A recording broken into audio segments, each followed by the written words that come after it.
Hello, this is Pulse of Culture and I'm Karolina Shapland. The movie My Side of the River tells the story of a co-housing cooperative in a rough neighbourhood of Warsaw, where both young and old have come together to form an inclusive community, though not without its tensions. Marek Kossakowski plays the main protagonist, a community organiser working to create a safe haven. We are excited to have the film's director and the lead actor here with us in the studio to tell us more about this fascinating project. Marek, thank you so much for coming here. Thank you for being invited.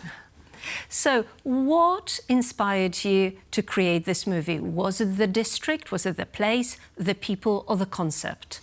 So there were a few things, because first of all, I started doing workshops for children and seniors in the district of Warsaw, on Praga.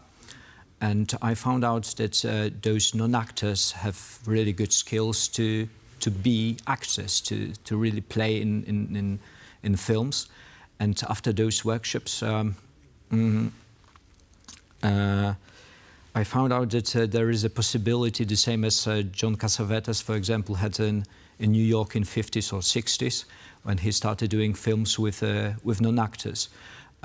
So this was my first starting point for the idea of a film, and another one was that on the same courtyard there's a multi-generational house in Warsaw, which is one of two really existing houses in Poland.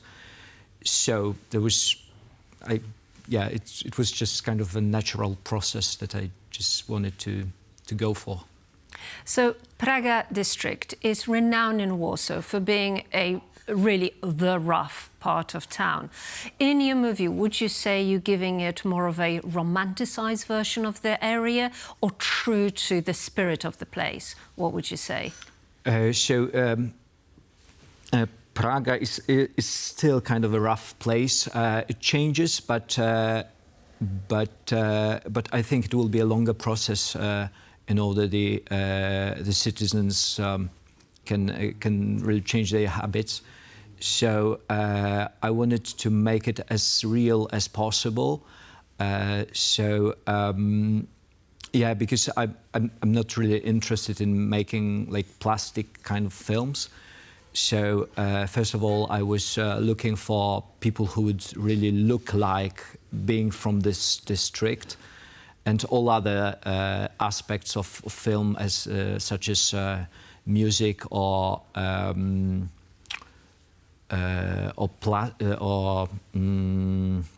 image type of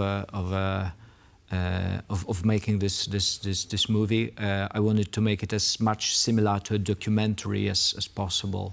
So on one hand, your movie, looking at the materials that we saw, had this very urgent, very raw feel. On the other hand, the imagery is very stylized, you know, that the color palette is very, very strong. Would you see your movie more as a document or more as a poetic vision of Praga? So it is colorful, because the society is very colorful. But it's a bit kind of a kitsch, which is controlled, kind of a kitsch.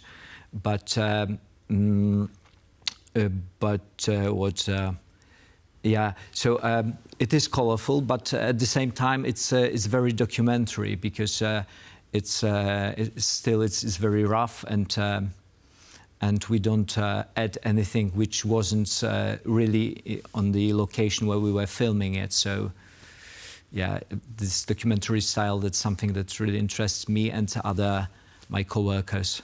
So, if visually it's very colourful and as you said, has this sort of a slightly kitschy undertones, what about the music? Is music sweet, or is it more rough and ready Praga style? Music is very much based on rap, on street rap, which was crafted by our juveniles, who are really from the district.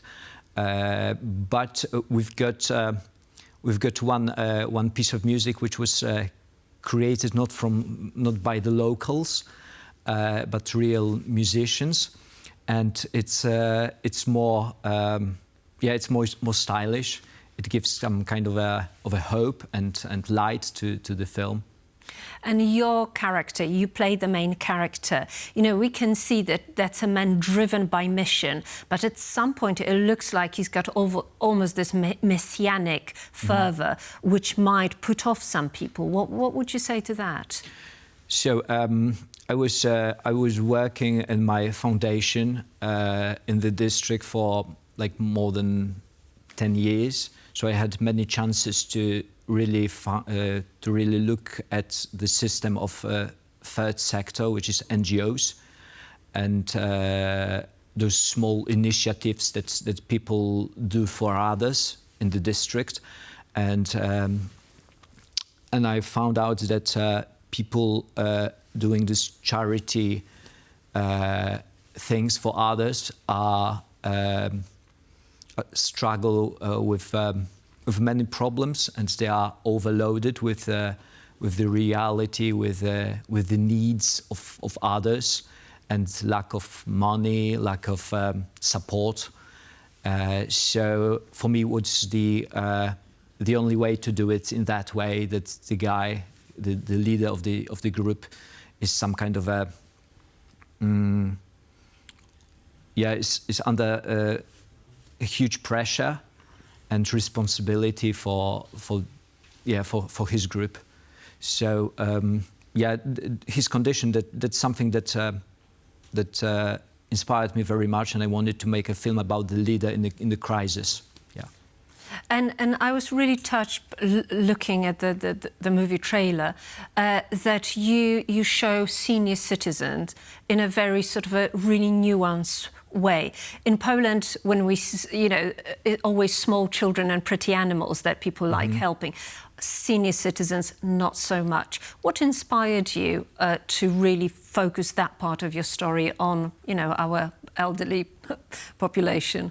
So there are a few things, because first of all, I was really doing workshops with elder people in the district, and I found out that they've got lots of vigor, they've got lots of energy, and they are funny. And their schedule during the week is even more loaded than mine. So their social life is very interesting. I didn't know that it looks like that. And they are very much, they are easy to be interested in new things. So that's one thing. And another is that, in my opinion, elder people, they have lots of experience, which has a huge value for others. And nowadays it's not our style of sharing it with others. So I thought it may be useful and worth for both sides to do it in that way. So you gave voice to many of your non-actors or amateur actors. What happened to them after the movie? Mm-hmm. So some of them were participating in our premiere on the film festival in Gdynia a few days ago, and one guy who sings in the film, and he plays one of the roles of juveniles. During the year of post-production, he made his first how do you call it? His first single. So he started producing his songs, and right now he's about to publish it.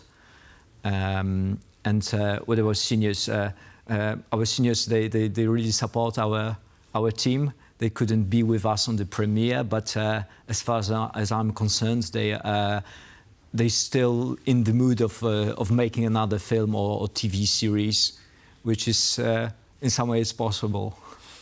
So you were not born in a Praga district yourself. Now, after this movie, are you considered one of them?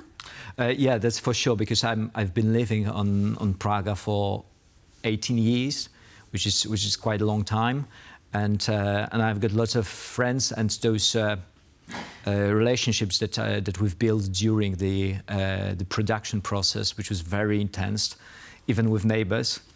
It wasn't easy for no one.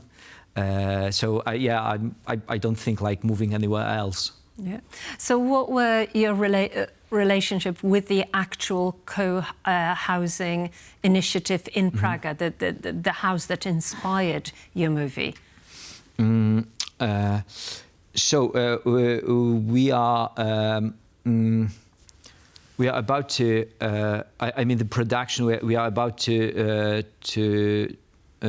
prepare a TV series based on the subject. So we still discuss and dig into the real life of this society, which is kind of a new one in Poland, because they've been doing their work as a multi-generational house for, I think, 3 years, which is not a very long time. So we have some kind of connection still, and I try to be inspired as much as possible by their work.